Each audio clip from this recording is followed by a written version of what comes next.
Salut, c'est Mathieu, suite de ce guide du débutant pour Unreal Engine 5, et là je vais vous parler de quelque chose que je trouve toujours aussi passionnant, qui est l'univers 3D dans lequel on va évoluer. Et ça c'est très important de bien comprendre, de bien avoir ces notions-là, parce qu'après justement quand vous allez développer votre jeu, vous allez beaucoup plus facilement assimiler quel est le comportement et comment vous allez devoir créer le comportement des acteurs dans votre jeu.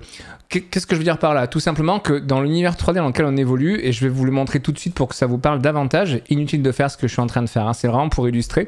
L'univers 3D, le voici, c'est-à-dire qu'il est exempt de lumière, il est exempt de physique, ça ne connaît pas, c'est même pas qu'il n'est pas activé, c'est qu'il n'y a pas de notion de physique. Il n'y a pas de notion de lumière, c'est juste imaginer en fait un petit peu comme une sphère finalement ou un cube, peu importe. Le centre de l'univers 3D est au centre justement de tout, avec des coordonnées en X, Y et Z puisqu'on est dans un monde en 3 dimensions, donc sur les 3 axes, le centre a pour valeur 0 sur chacun des 3 axes, ça c'est vraiment le centre de l'univers 3D. Et après au fur et à mesure qu'on va se déplacer dans cet univers, on va justement bouger sur chacun des 3 axes et on va avoir une situation. Par exemple, si je prends une forme géométrique simple qui est un cube et que je vais positionner ce cube et le déplacer dans mon univers 3D, on y reviendra par la suite, ne vous inquiétez pas, mais ici, vous avez dans le panneau Details le Location, qui est la situation dans l'univers 3D.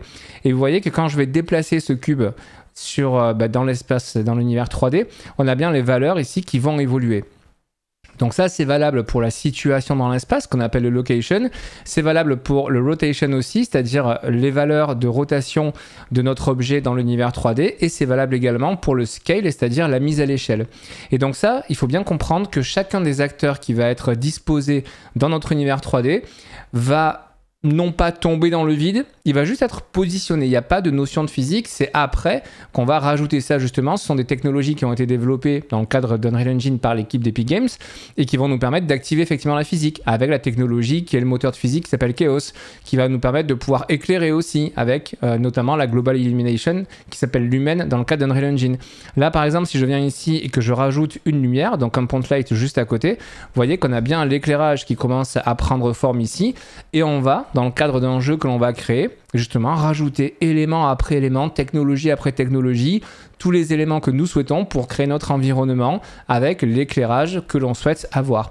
Et c'est pour ça que c'est intéressant d'avoir les templates justement d'Unreal Engine parce qu'on dispose de plein de choses de base qui sont déjà dans notre niveau et qui nous permettent directement d'avoir notre univers. À titre indicatif, c'est quand même pas complexe de directement retrouver un univers avec une atmosphère et tout. Mais justement, repartons dans l'univers qui nous est proposé dans le cadre du template d'Epic Games. Dans le template, en tout cas, third person template. Si je prends ma caméra, que je pars très très loin du centre de mon univers, vous allez voir qu'on va dépasser les limites qui ont été fixées dans le cadre de ce template par Epic. Et voici où nous sommes. Vous voyez que tout de suite, ça ressemble beaucoup moins à la réalité que nous pouvons voir à travers la fenêtre ou en sortant. Si je vais dans le dossier Lighting ici, pour essayer de comprendre un petit peu comment notre univers 3D est constitué, je vais désactiver ici avec l'œil, là je vais cacher le Exponential Fog, autrement dit toute la gestion du brouillard, et je vais également cacher le Volumetric Cloud, donc la gestion des nuages. Et là, vous voyez, on voit cette énorme sphère bleue. Ça correspond tout simplement à une énorme sphère qui est placée dans l'univers 3D. Et toute l'action de notre jeu va se situer dans cette sphère. Et du coup, cette sphère, elle a un matériau, on va simplifier en appeler ça comme ça, un matériau qui va tout simplement, avec sa couleur, etc., simuler finalement le ciel que nous connaissons. Et donc, quand on va aller à l'intérieur de notre univers, hop là, quand je regarde comme ça en l'air, en fait, on a quoi? On a l'impression que c'est le ciel. C'est tout simplement une sphère. On est dans un univers 3D, tout est géométrique. On a une sphère à laquelle on a appliqué un matériau qui nous donne l'impression, une texture pour simplifier, qui nous donne l'impression d'avoir le ciel. Et si je réactive tous les éléments qui sont liés à l'éclairage et à la simulation de notre environnement et que je me retrouve dans un point où le joueur va évoluer, eh bien, on voit bien qu'on a... Alors là, j'ai une vitesse de déplacement de caméra qui est beaucoup trop rapide. Donc, on voit bien qu'on a la simulation comme si on avait vraiment le ciel avec les nuages et tout et tout. Ça, c'est pour la partie, du coup, éclairage et globalement une présentation de l'univers 3D. Par rapport à la physique, ce que je vous disais, si je prends par exemple ce cube et que je le mets en l'air et que je simule ici pour voir un petit peu ce qui se passe, ben vous voyez qu'il ne se passe rien, le cube il ne tombe pas, il n'y a pas de physique. Et on le voit d'ailleurs dans le cadre du template, quand on se déplace, réellement notre univers il est entre guillemets en lévitation, mais le terme il n'est pas bon puisqu'une fois de plus, par défaut, il n'y a pas de physique, ça n'existe pas. Le moteur de physique Chaos nous permet d'activer la physique, donc de simuler de la physique sur les éléments que nous souhaitons, mais par défaut, ça n'y est pas. Comment on fait ça? On aura l'occasion d'y revenir, mais je vous montre rapidement.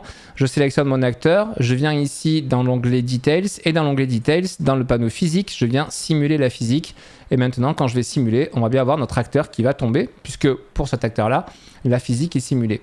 Donc voilà ce que je voulais vous dire, en fait, et qui est vraiment très important de comprendre. L'univers 3D dans lequel on va évoluer, il a juste, c'est un espace de coordonnées finalement qui va être sur 3 dimensions X, Y et Z. Quand on se déplace avec un GPS, on n'a que 2 coordonnées, latitude et longitude. Là, on est vraiment sur 3 données, le X pour la hauteur, le Y et le Z pour les 2 autres axes. Et c'est la combinaison de ces 3 valeurs qui vont nous permettre de dire tel acteur, il est à tel endroit. Pareil, on va y revenir après, mais c'est pour éveiller votre curiosité. Quand je viens dans le panneau Details et que je sélectionne un acteur, ici en Location, on a bien une valeur en X, Y et Z. Et si je viens déplacer cet acteur, on voit bien les valeurs qui bougent en temps réel, tout comme d'ailleurs je pourrais venir modifier les valeurs, les rentrer ici à la mano pour pouvoir le déplacer. Et ça va être valable pour le Location, donc la situation dans l'espace, pour le Rotation aussi et pour le Scale également. Et tout ce que l'on va faire d'Unreal, même quand on va faire spawn des particules par exemple pour des effets de fumée, quand on va créer que ce soit des effets spéciaux, quand on va jouer du son, on va avoir besoin de toutes ces informations là, de dire ok, on veut jouer un son qui est spatialisé parce qu'à un endroit il y a eu par exemple un coup de feu, il y a eu un bruit de pas, il y a une porte qui a claqué. On a besoin de savoir dans l'espace où se situe ce claquement de porte. Donc on va avoir une information de location et après on va dire ok, sur telle distance on estime que le son doit avoir de la réverbération et tout, et donc on va jouer nous-mêmes sur ces valeurs comme ça situées dans l'espace. Donc voilà, l'univers 3D il est totalement vierge à la base, c'est un espace de coordonnées, c'est juste 3 axes X, Y et Z, et après on va s'amuser avec toutes les technologies qui nous sont données pour simuler ce que nous pourrions avoir dans la vie réelle avec plein de variables qui nous permettent bien évidemment d'aller beaucoup plus loin, de simuler des valeurs totalement démentielles pour retrouver ce qu'on trouve dans les jeux vidéo, dans les animés, à savoir des sauts absolument dingues, des glissades absolument folles, bref, tout ce qu'on peut exagérer dans les jeux. J'espère que cette présentation du monde 3D vous a plu. On passe dans le concret maintenant dans la vidéo suivante.